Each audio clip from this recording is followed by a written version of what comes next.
दोस्तों जय हिंद। आज हम बात करने वाले हैं आज हम स्टार्ट करने वाले हैं पॉलिटिकल साइंस यूनिट 2 और आज हम बात करने वाले हैं थॉमस हॉब्स। इनकी सोशल कॉन्ट्रैक्ट थ्योरी एग्ज़ाम में आती है और कभी कभी एब्सोल्यूट मोनार्की थ्योरी इनकी आ जाती है। तो दोनों आपके लिए इम्पॉर्टेंट है। सोशल कॉन्ट्रैक्ट तो आप पढ़ चुके हो फर्स्ट सेमेस्टर में, बट यहाँ भी मैं पढ़ा दूँगा, ठीक है। तो मेरा आपसे रिक्वेस्ट ये है कि वीडियो लंबी जाएगी क्योंकि मैं इसमें दोनों कंबाइन कर दूँगा, आइदर एब्सोल्यूट मोनार्की और सोशल कॉन्ट्रैक्ट थ्योरी, ठीक है। तो वीडियो लंबी हो जाएगी, आप लोग कॉपी पेन निकाल लो और साथ ही में पॉइंट टू पॉइंट लिख लेना।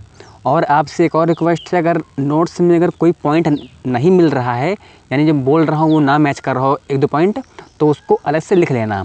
तो बिना किसी देरी का आइए स्टार्ट करते हैं। सबसे पहले आपको लिखना होगा इंट्रोडक्शन, यानी थॉमस हॉब्स का जन्म इंग्लैंड में हुआ था। कब? 1588 में, और इनकी डेथ हुई थी 1679 में। At the age of 20 he graduated from Oxford University. उन्होंने 20 वर्ष की अवस्था में ऑक्सफोर्ड यूनिवर्सिटी से ग्रेजुएशन किया था। एंड इनको एरिस्टोक्रेटिक फैमिली में ट्यूटर का काम किया, यानी इन्होंने एरिस्टोक्रेटिक फैमिली में एज ए ट्यूटर काम किया था। For some time he was private tutor Charles second. थोड़े समय तक ये चार्ल्स सेकंड के यहाँ प्राइवेट ट्यूटर रहे। इनके जो इम्पोर्टेंट वर्क हैं, पहला है De Corpore Politico, De Cive and Leviathan. जब एग्ज़ाम में लिखोगे चाहे एब्सोल्यूट मोनार्की आए चाहे सोशल कॉन्ट्रैक्ट थ्योरी, तो ये इंट्रोडक्शन आपको लिखना ही है ना। तो इन्होंने अपनी बुक लेवियाथन में अपनी सोशल कॉन्ट्रैक्ट थ्योरी को दिया था। तो आपको लेवियाथन बुक का नाम याद रखना है। In his book Leviathan he identified himself with the monarchist for and conclude that solvation of the country, है ना। तो उन्होंने अपने को एक मोनार्किस्ट के रूप में आइडेंटिफाई किया और उनका कहना था सॉल्वेशन ऑफ द कंट्री, यानी कि किसी भी राज्य में मोक्ष की प्राप्ति एब्सोल्यूट मोनार्की के कारण ही हो सकती है। He proposed the social contract theory not to explain the origin of state but to justify the absolute monarchy. तो उन्होंने अपनी बुक लेवियाथन में केवल ये नहीं बताया है कि राज्य की उत्पत्ति यानी ओरिजिन कैसे हुई, बल्कि उसके साथ साथ उन्होंने ये बताया है एब्सोल्यूट मोनार्की का कंसेप्ट क्या है। इन्होंने लेवियाथन में बताया है कि राज्य कैसे बना, एब्सोल्यूट मोनार्की के कंसेप्ट क्या हैं और किस तरीके से लोगों ने अपने सारे अधिकार उस रूलर को दे दिए हैं। जब हम एब्सोल्यूट मोनार्की पढ़ेंगे तब बताऊंगा, अभी सोशल कॉन्ट्रैक्ट थ्योरी समझ लूँ। इसके बाद आप हेडिंग लिखो ह्यूमन नेचर। तो Hobbs describe human nature as most selfish person. इन्होंने स्वार्थी व्यक्ति बताया है। Man are naturally violent, selfish and could not be trusted. मनुष्य पूरी तरह स्वार्थी होता है, अहंकारी होता है, चालाक होता है और ट्रस्टेबल नहीं होता है। शक्ति की इच्छा प्राप्त करने वाला होता है, हमेशा पावर को गेन करने में लगा रहता है। Man are continuous in competition for honour and dignity. Consequently the feeling of envy and hatred arise among them which result in war and dispute। ये जो ईर्ष्या की भावना है, हेट्रेड की फीलिंग है, जब ये मनुष्य में आपस में रहती है तो क्या होता है, धीरे धीरे युद्ध की अवस्था बनने लगती है ह्यूमन नेचर में। So the concept of human nature according to Hobbs is self centred, यानी वो केवल अपने बारे में सोचे जा रहा है और वो झगड़ालू है और चिड़चिड़ाहटपन उसके अंदर है, यानी कि he lived in a state of war, यानी कि हर टाइम उसके दिमाग में युद्ध की स्थिति चलती रहती है। तो ये तो रहा human nature according to Hobbs. अब आता है स्टेट ऑफ नेचर। जब ह्यूमन नेचर इतना ख़राब है तो स्वाभाविक बात है स्टेट ऑफ नेचर भी ख़राब है। So state of nature was of universal strife. Universal strife का मतलब हर समय स्टेट ऑफ नेचर में संघर्ष की स्थिति बनी रहती है। It was a state of continual fear and danger of violent death and life of man was solitary nasty poor brutish short. यानी कि मनुष्य का जीवन सॉलिटरी था, नास्टी था, पुअर था, ब्रूटिश था, शॉर्ट था, क्योंकि हर व्यक्ति एक दूसरे से नफ़रत करता था। Every man was enemy to every man. हर व्यक्ति एक दूसरे का दुश्मन था। और kill whom you can take what you can, जिसको चाहे मार दो, जो चाहे ले लो, was the guiding principle of state of nature. There was no distinction between right and wrong, justice and injustice.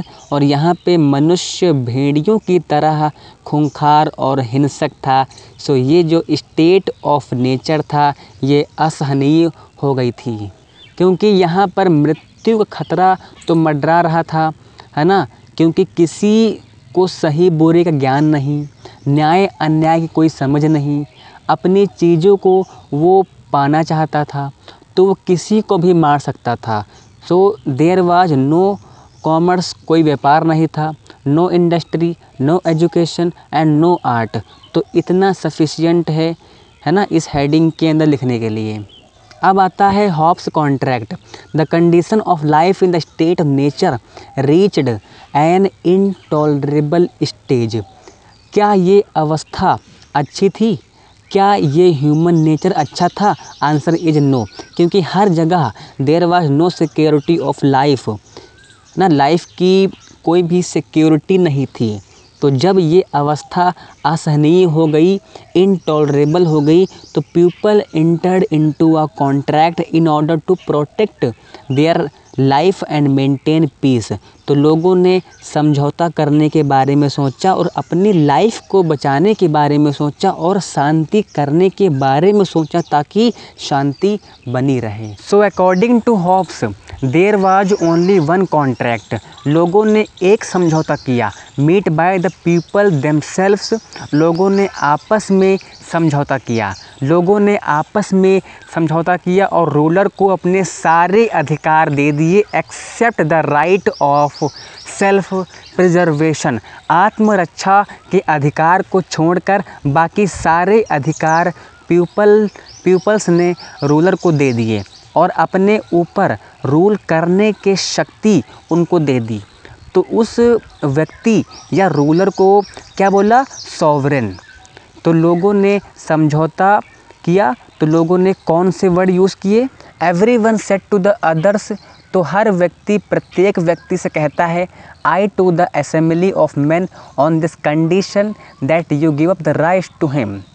Everyone said to everyone, क्या कह रहे हैं? मैं इस व्यक्ति या व्यक्ति के समूह को अपने सारे अधिकार, अपनी सारी शक्तियाँ सौंपता हूँ इस शर्त पर कि आप सब भी अपने सारे अधिकार और अपनी सारी शक्तियाँ इस व्यक्ति को सौंप दो। मतलब मैं सौंप रहा हूँ तो तुम भी सौंपो, यानी मैं सरेंडर कर रहा हूँ तो you have to surrender. So by this contract they established both state and government. तो वो कॉन्ट्रैक्ट करने के बाद राज्य और सरकार की स्थापना की। So the ruler was not a party to contract. Hobbs के अनुसार जो रूलर था वो कॉन्ट्रैक्ट का पार्ट नहीं था and need not to act according to the conditions of the contract. Suppose करिए आपने कॉन्ट्रैक्ट किया और आपने अपनी सारी राइट और पावर हमको दे दी, तो कॉन्ट्रैक्ट किसने किया? आपने किया, हमने तो किया नहीं।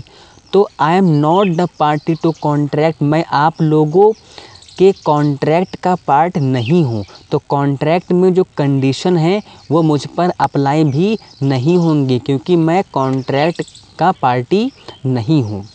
तो इस तरीके से जो हॉब्स का राज्य बनता है वो बनता है एब्सोल्यूट मोनार्की। वैसे तो कहा जाता है कि ये जो सॉवरेनिटी वर्ड है, it would be recalled that though Bodin defined sovereignty as a supreme power of a state unrestrained by law. ये जो सॉवरेनिटी का कॉन्सेप्ट बना, ये बॉर्डिन का था। बॉर्डिन ने क्या कहा था कि sovereignty is the supreme power unrestrained by law. Sovereignty सबसे सर्वोच्च सत्ता है नागरिकों के ऊपर, सबसे सुप्रीम पावर होती है, यानी कि सुप्रीम पावर को हम सॉवरेनिटी कहते हैं। ये अनरिस्ट्रेन्ड बाय लॉ है, ये कानून से बाधित नहीं है। सॉवरेनिटी नागरिकों के ऊपर सर्वोच्च वो शक्ति होती है जिसको कानून से बाधित नहीं कर सकते हैं। ये बॉर्डिन ने कहा था। सॉवरेनिटी का कंसेप्ट वो लाए थे। ही एडमिटेड दैट, उन्होंने क्या बोला, सॉवरेनिटी को सुप्रीम पावर बोला। बट बॉर्डिन के अनुसार इट वॉज लिमिटेड, है ना, वो लिमिटेड थी। It was limited by law of nature, it was limited by law of God, it was limited by constitutional law of the state and right to the individual to private property. यानी कि ये जो sovereignty का concept है, ये बॉर्डिन लाए, परंतु बॉर्डिन का जो सुप्रीम पावर था वो लिमिटेड था।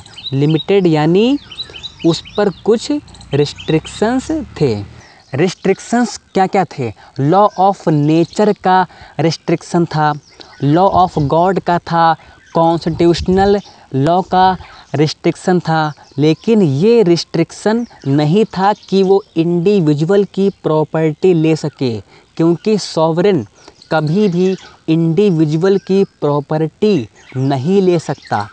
तो ये रिस्ट्रिक्शंस किसने लगाए थे? ये लगाए थे बॉर्डिन साहब ने। परंतु Hobbes crosses aside all the limitation and restriction upon the sovereignty bound in the system of Bodin.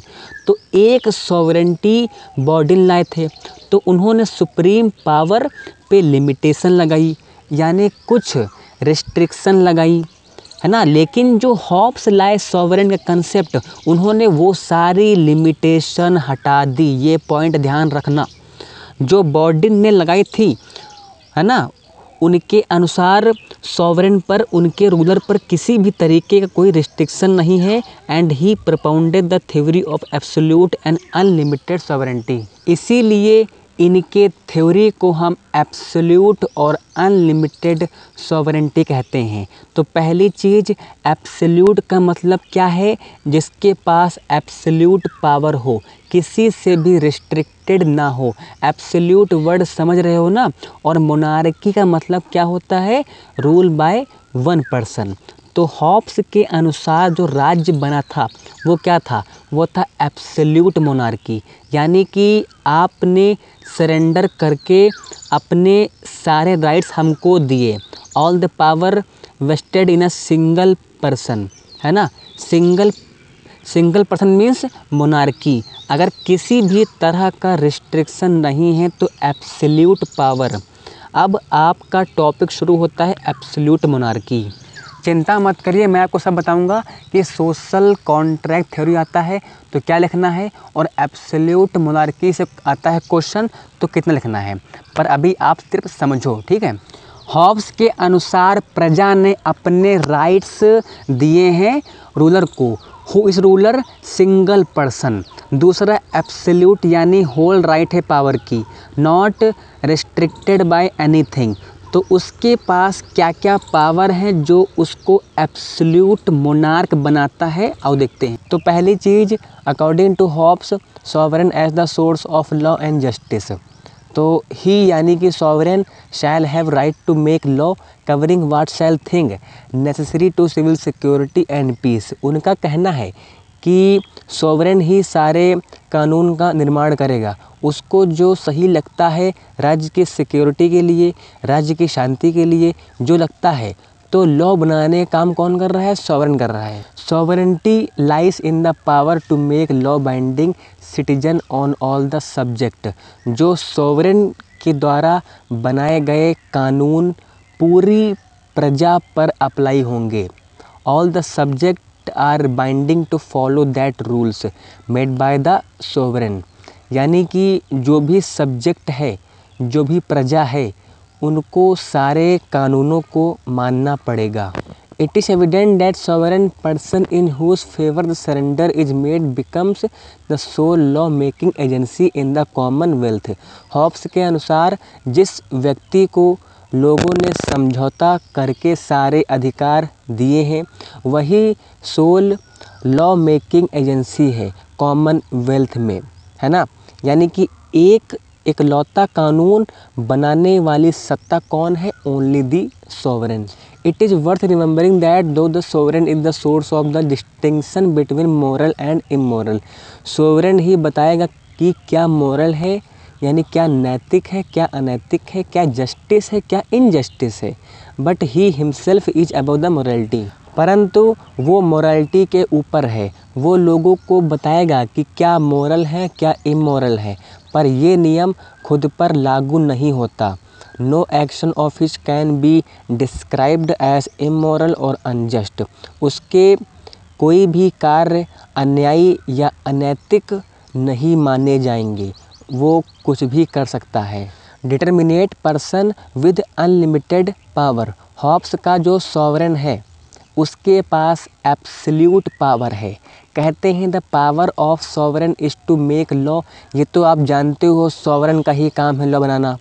तो वो जो भी लॉ बनाएगा उस पर कोई भी प्रतिबंध लगा नहीं सकता है। All the subjects surrendered their rights completely to him. लोगों ने अपने पूरे अधिकार दे दिए हैं। He has no obligation towards them. यानी कि उस रूलर का प्रजा के प्रति कोई दायित्व नहीं है। They can not complain or grumble if he pays no heed or regard to their opinion and wishes. अगर वो लोगों की इच्छाओं को नहीं मानता, उन पर नहीं ध्यान देता, उनका सम्मान नहीं करता, so the people have no right to complain. लोगों को उनकी कंप्लेन करने का भी अधिकार नहीं था। और एक बात जान लो, ये अपने वर्ड्स में लिखना आप, कि जब लोगों ने अपने अधिकारों का समर्पण किया तो उसको अनलिमिटेड और निरंकुश पूर्ण तरीके से निर्णय लेने की शक्ति प्रदान कर दी गई। यानी कि पूरी तरीके से रूलर के ऊपर छोड़ दिया कि शांति, सुरक्षा, है ना, डिसेंट लाइफ, सभ्य लाइफ को बनाने के लिए जो करना पड़े वो कर सकता है। फिर देखो, according to Hobbs sovereign is the source of justice and he has the power to make and declare the war. युद्ध की घोषणा करने का अधिकार भी सॉवरेन का ही है। ही has the supreme command of militia. यानी कि जो भी नागरिक सेना है उस राज्य में या योद्धा है, वही उनका सर्वोच्च व्यक्ति है। And determine what the doctrines and opinion are to be permitted or disallowed. वही निर्धारित करेगा कि युद्ध करना है या नहीं करना है। अगर युद्ध करना है तो मिलिट्री को क्या क्या डायरेक्शन देने हैं, कौन सा प्रिंसिपल, कौन सा डॉक्ट्राइन, कौन सा सिद्धांत अप्लाई होगा, कौन सा रिजेक्ट होगा, कौन सा डिसअलाउड होगा, सारी कंडीशन को डिसाइड करने का काम केवल सॉवरेन करेगा। हॉब्स ने यह भी कहा था कि सॉवरेन ही न्याय का सोर्स है और इन्होंने जजेस को लॉयल बोला है, बट उसको किसके अंडर रख दिया है? राज सत्ता के अंदर रख दिया है, ये राज सत्ता के अधीन रख दिया है ना। एक अमेरिकन पॉलिटिकल साइंटिस्ट है, उनका नाम भूल रहा हूँ मैं, इन्होंने जुडिशियल इंडिपेंडेंस पे जोर दिया था, परंतु हॉब्स ने उसको भी खंडित करने का प्रयास किया। तो अगर राज सत्ता के नीचे जुडिशरी है तो क्या वो इंडिपेंडेंस है? Answer is no. तो हॉब्स के अनुसार सारी legislature, executive and judicial power किसके अंडर में है? सॉवरेन के अंडर में है, यानी उस एक व्यक्ति के हाथ में है। अब आपको समझ में आ रहा है एब्सोल्यूट यानी अनलिमिटेड पावर। तो क्या हॉब्स सेपरेशन ऑफ पावर को मान रहे थे? Answer is no. According to Hobbs, sovereign has complete right over the thought and property of the subject. इनके हिसाब से जो सॉवरेन है उसको लोगों के विचारों पर और उनकी प्रॉपर्टी पर भी किसका कंट्रोल है? सॉवरेन का है। यानी कि लोगों के विचारों पर, लोगों की प्रॉपर्टी पर हॉब्स के अनुसार सॉवरेन का अधिकार है। हॉब्स के अनुसार इंडिविजुअल ना तो अपने कार्यों के लिए फ्री है, ना अपने विचारों के लिए स्वतंत्र है। ये सारी अथॉरिटी सॉवरेन के पास है कि वह मनुष्य के विचारों को किस तरीके से प्रभावित करे, वह मनुष्य के विचारों को किस तरीके से निर्देशित करे, किस तरीके से डायरेक्ट करे। It is the sole duty of sovereign. Hobbs ये भी कहते हैं कि अगर कोई उल्टा सॉवरेन को उपदेश देता है, अगर कोई ऐसा करता है तो उसके खिलाफ ये देशद्रोही का विद्रोह करने का इल्ज़ाम लग जाएगा और ये भी कहा जा सकता है कि वो धर्म की आड़ में मुखौटा पहनकर, वेश बदलकर इन सब कार्यों को कर रहा है, तो देशद्रोही विद्रोह माना जाएगा। अब देखो प्रॉपर्टी के बारे में। Since property is the creation of sovereign, he can take away whenever he likes in the interest of sovereign or in the interest of state। तो लोगों की प्रॉपर्टी पर भी अधिकार है सॉवरेन का। प्रॉपर्टी पर लिमिटेशन बॉर्डिन ने लगाई थी, पर हॉब्स ने वो भी हटा दी। तो प्रॉपर्टी पर भी अधिकार है किसका? सॉवरेन का। वो जब चाहे उस प्रॉपर्टी को ले सकता है। अगर उसको लगता है कि ये राज्य के हित में है तो वो प्रॉपर्टी ले सकता है without their consent. Taxation does not require the consent of people. उनके हिसाब से अगर कोई टैक्स लगाना है तो उसके लिए सॉवरेन को जनता की कंसेंट यानी सहमति की ज़रूरत नहीं है। So another of the restriction imposed upon sovereignty by Bodin thus is removed by Hobbes. According to him, sovereign is irrevocable and irresponsible.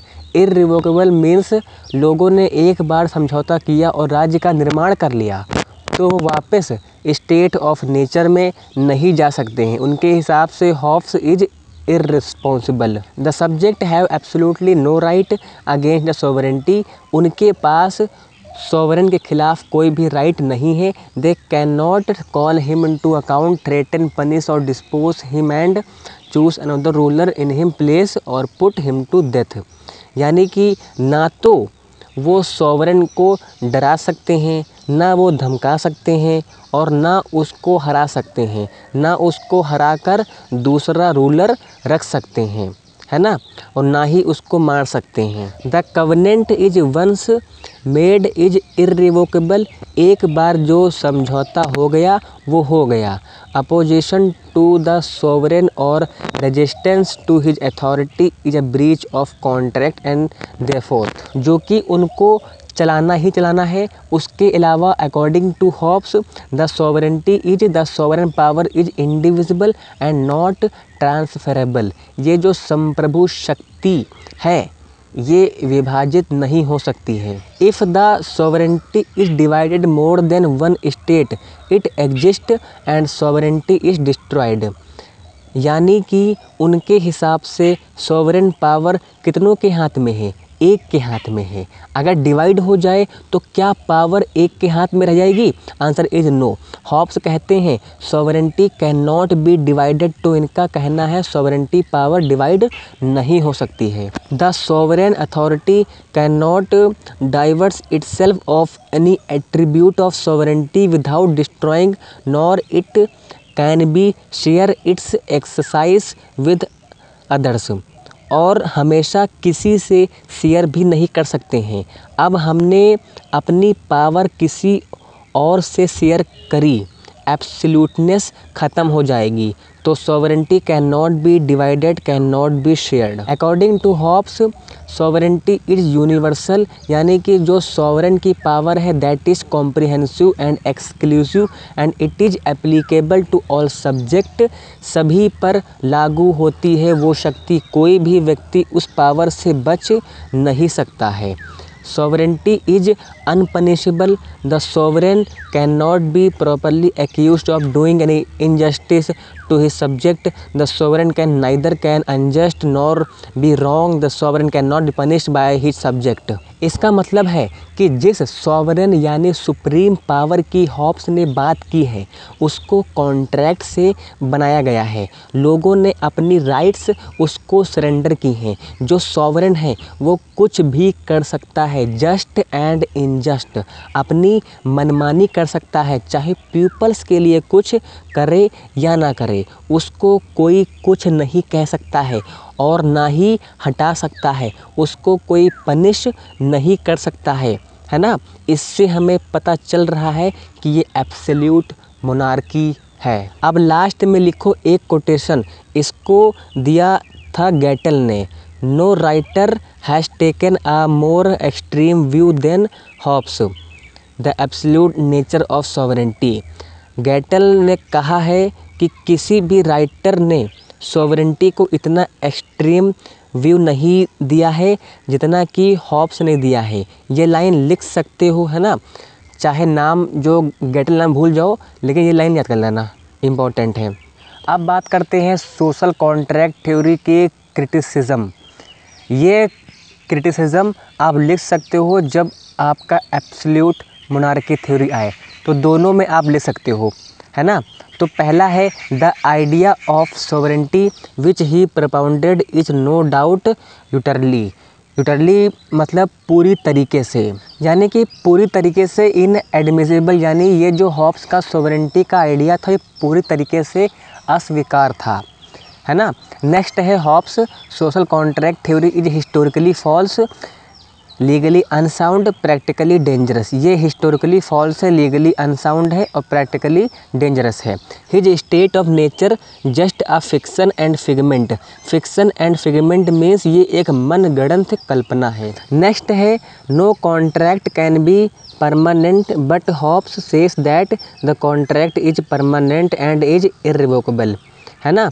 फिर नेक्स्ट है he fails to distinguish the state and government. राज्य और सरकार में कोई भेद नहीं है।